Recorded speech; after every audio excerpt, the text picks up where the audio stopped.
வணக்கம். நம்ம இப்போ இங்கே இருக்கிறது ஷிரடி சாய்பாபா கோயில். ஷிரடி சாய்பாபா கோயில் மகாராஷ்டிரா மாநிலத்தில் உள்ள புனே நகரத்துலேருந்து 200 கிலோமீட்டர் தொலைவுலையும், ஷிரடியிலே மிகப்பெரிய இன்டர்நேஷ்னல் ஏர்போர்ட்டும் இருக்குது. ஃப்ளைட் வழியாக வரவங்க ஏர்போர்ட்லேருந்து சாய்பாபா கோயில் வெறும் 10 கிலோமீட்டர் தொலைவு தான்.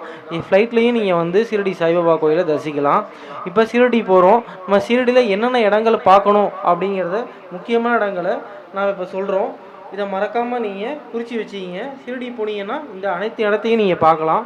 ஷிரடி சாய்பாபா கோயிலில் காக்காதி ஆர்த்தி காலம்பர 5 மணிக்கு நடக்கக்கூடிய மிகவும் மிகவும் அற்புதமான ஆரத்தி. நீங்கள் 1 மணி நேரம் உட்காந்து சாய்பாபாவை தரிசிக்கலாம் இந்த ஆரத்தி மூலியமாக. இதுக்கு நீங்கள் ஆன்லைன்லேயே 1 வாரத்துக்கு முன்னாடி டிக்கெட் புக் பண்ணிக்கணும். அது மட்டும் இல்லாமல் குருஸ்தான், துவாரகாமாய், சாவடி, லெண்டிபாக், லக்ஷ்மிபாய் ஷிண்டே ஹவுஸ் இவை அனைத்தும் ஷிரடியிலேயே இருக்குது. ஷிரடியிலேருந்து ஒரு 200-300 மீட்டர் தொலைவிலேயே இருக்குது. இது எல்லாரையும் பார்த்து ஷிரடி சாய்பாபாவில் நீங்கள் பெறணும்.